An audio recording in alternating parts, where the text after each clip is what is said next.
I remember the first time I met Sarah. She had a bright smile and kind eyes. We were young and full of dreams. Every day we walked in the park, talking about life, our future, and silly things that made us laugh. She loved music and always had a song in her mind. I liked books and told her stories from my favorite ones. We were happy. Then there was Tom. He was my best friend. Or at least I thought he was. We had known each other since childhood. He was always around, joking, laughing, and acting like a good friend. But there was something about him that I didn't see back then. Tom was jealous. He never said it, but I felt it later. He wanted what I had. At first it was small things. He would tell Sarah little jokes about me. Oh, he forgets everything. He would say laughing, or he is not good at making decisions. Sarah always smiled, but I noticed her thinking. I didn't worry at first. I trusted Tom. One day we planned to go to the lake. It was our favorite place.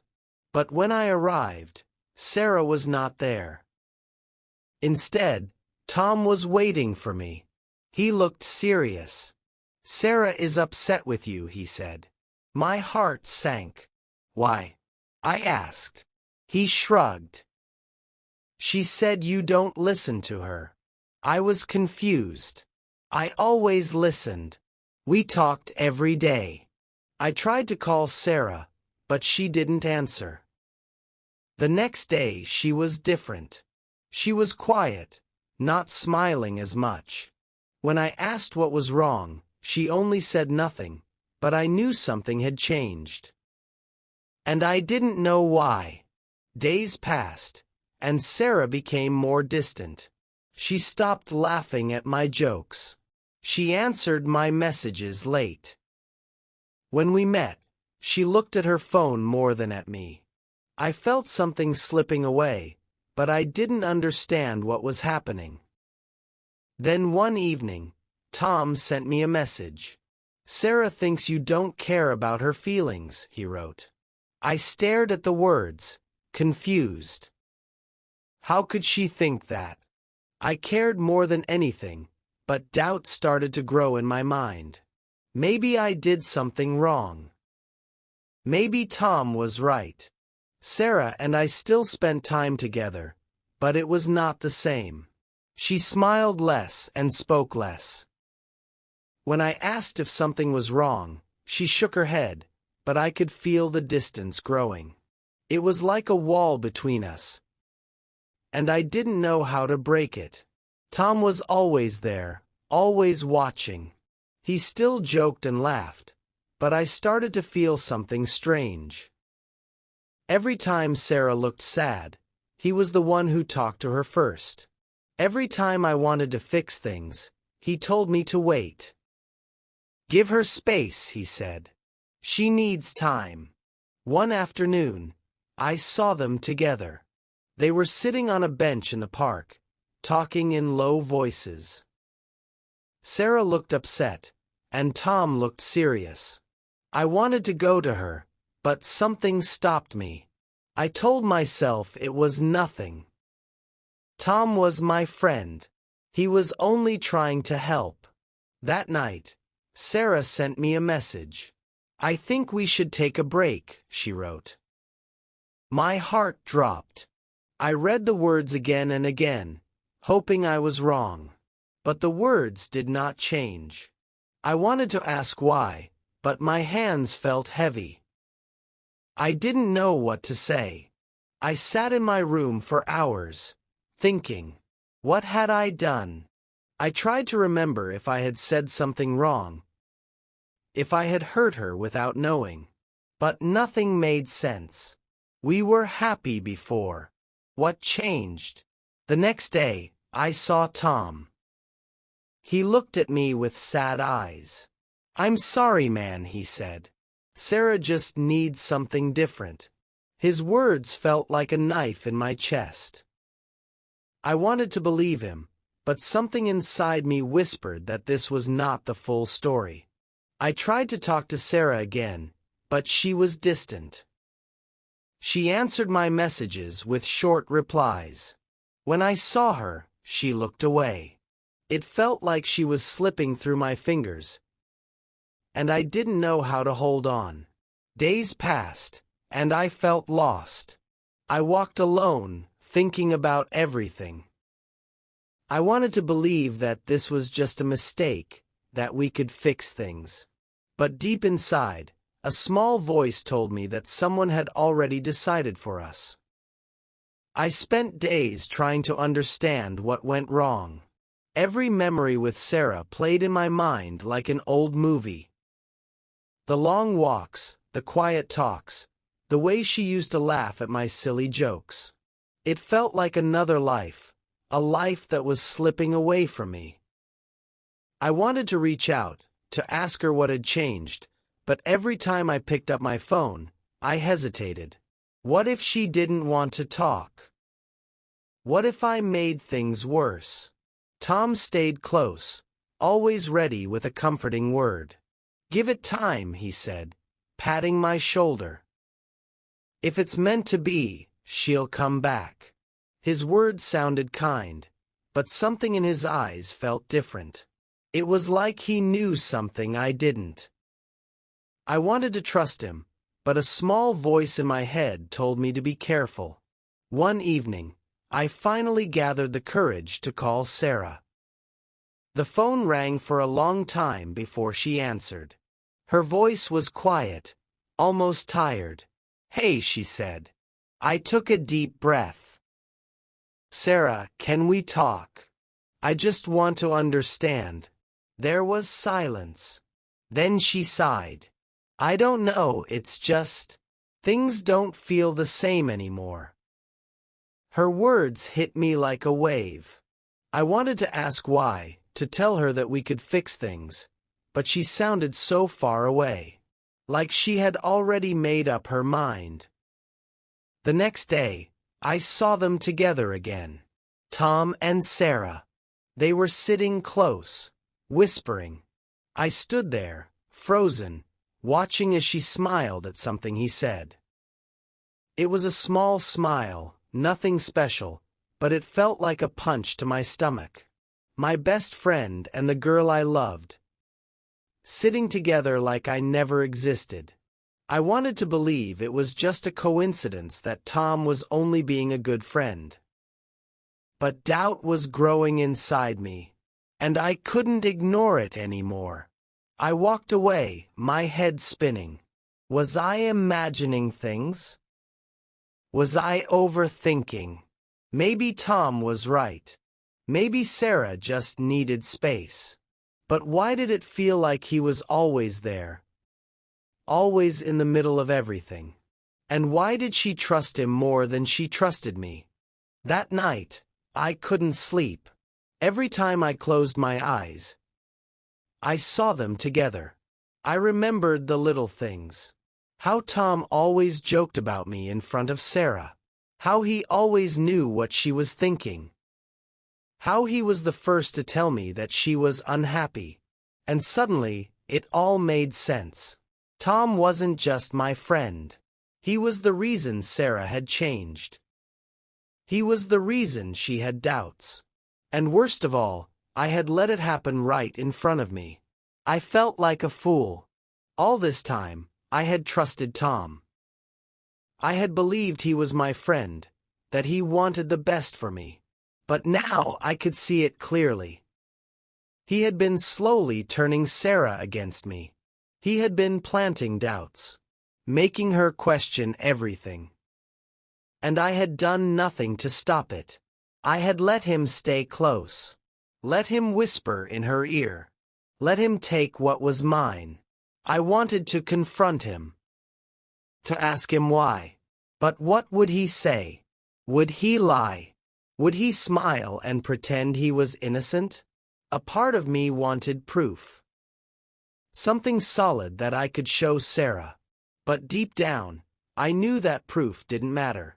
She already believed him. She had already chosen to listen to his words over mine. That was the most painful part. The next day, I saw Sarah again. She was sitting alone by the lake, staring at the water. I walked over, my heart pounding. "Sarah," I said softly. She looked up. Her eyes filled with something I couldn't read. Sadness, regret, or was it just guilt? "Can we talk?" I asked. She nodded, but didn't say anything. I sat beside her, taking a deep breath. "I don't understand what happened," I said. "We were happy, and then, suddenly everything changed. I just want to know why." She looked down at her hands. "It wasn't sudden," she said. "I started seeing things differently. I started feeling unsure." Her voice was quiet, like she was afraid of her own words. I wanted to tell her that she had been tricked, that Tom had been feeding her lies. But would she believe me? Or would she think I was just blaming someone else? "Did Tom say something to you?" I asked carefully. She hesitated for a moment. "He helped me see things more clearly," she admitted. The words stung like a knife. Tom had won. I clenched my fists, trying to stay calm. "Sarah, do you really think I didn't care about you? That I didn't listen?" She looked at me, and for a second, I thought I saw doubt in her eyes. But then, she shook her head. "I don't know anymore," she whispered. And with that, I knew it was over. I stood up slowly, feeling like the ground beneath me was breaking. "If you ever remember how things really were," I said, "I'll be here." She didn't respond. She just stared at the water, lost in her own thoughts. I walked away, feeling empty. The girl I loved was gone, and my best friend had taken my place. That night, I sat alone, thinking about everything. I had lost Sarah. I had lost my trust in Tom. But I hadn't lost myself, and I wasn't going to let him win so easily. I couldn't let it end like this. I had lost Sarah, but I wasn't ready to walk away without the truth. I needed her to see what had really happened. I needed her to understand that Tom had been the one whispering doubts into her mind. But how could I prove it? She already believed him. She already thought I was the problem. If I pushed too hard, she would think I was just angry, just trying to blame someone else. I had to be smart. I started paying attention. I watched Tom and Sarah from a distance. I noticed how he always stayed close to her. How he always made sure to be the one she talked to when she looked sad. He was careful, always acting like the perfect friend. But I saw the way he smiled when I wasn't looking. The way he seemed proud of what he had done. I knew I was right, but knowing wasn't enough. I needed Sarah to see it for herself. One day, I got my chance. I walked into the cafe where we all used to meet. And there they were. Tom and Sarah, sitting in the corner, deep in conversation. I didn't go to them. I just found a seat nearby, pretending not to notice. Then, I heard it. Tom was speaking in a low voice, but I caught the words. "He never really understood you," he was saying. "You deserve someone who listens, someone who cares." I clenched my fists. This was it. This was how he had done it. He had slowly made her doubt me, one little lie at a time. I could have walked away. I could have let it go. But I didn't. I stood up and walked over to them. Sarah looked up in surprise. Tom's face changed for just a second. Just long enough for me to see the guilt before he covered it with a smile. "Hey," I said, looking right at Sarah. "I need to ask you something." She hesitated, then nodded. Did I ever make you feel like I didn't care? She opened her mouth, then closed it again. Tom laughed nervously. Come on, man, let's not do this here. I ignored him. Sarah, I said again, think about it. Every time you doubted me, who was there telling you I was wrong? Who was always ready with the perfect words? She frowned, and for the first time I saw it, the hesitation, the tiny crack in the wall Tom had built between us. She turned to him. Tom. Her voice was unsure. Tom shook his head. You know I only ever told you the truth. But his voice wasn't as strong as before. Sarah looked at me, then back at him. I could see the thoughts racing through her mind, the moments she had never questioned before now suddenly making sense. I didn't know if it was enough to fix everything, but I knew one thing. She was finally starting to see the truth. Sarah's eyes stayed on Tom, searching for something, an answer, an explanation. But for the first time he had no words. He looked away, his confidence shaken. The silence between them was heavy, filled with all the things he had told her, all the doubts he had planted. I could see it, the way her mind was racing, the way she was finally questioning everything. A part of me wanted to feel victorious. But mostly I just felt tired. I don't know what to believe, Sarah said at last. Her voice was quiet, uncertain. I thought I was seeing things clearly, but now I don't know. I took a deep breath. I didn't want to push her, didn't want to force her into a decision. Just think about it, I said. When did you start doubting me? Who was always there, telling you I was wrong? She frowned, looking down at her hands. I knew she was remembering, piecing everything together. Tom finally spoke, his voice defensive. I was just trying to help, he said. I only wanted what was best for you. But even he didn't sound convinced anymore. Sarah turned to him, her expression harder now. Did you? She asked. Or did you just want me to doubt him? Tom didn't answer. He looked at the ground, his jaw clenched. The truth was clear, even if he refused to admit it. A long silence followed before Sarah stood up. She looked at me, and for a moment I thought she might say something, an apology, a promise to fix things. But instead she just sighed. I need time, she said. I need to think. I nodded, even though it hurt. I wanted to tell her that I had already forgiven her, that I still cared. But I knew words wouldn't fix this. She had to figure it out on her own. She walked away, leaving Tom and me alone. He didn't look at me. He didn't say a word. He just sat there, staring at the table, his fists clenched. For the first time, he had lost control. For the first time, his plan had failed. But I didn't feel like I had one. I had lost too much along the way. Days passed, and Sarah didn't call. I told myself to be patient, that she needed space. But the doubt was still there.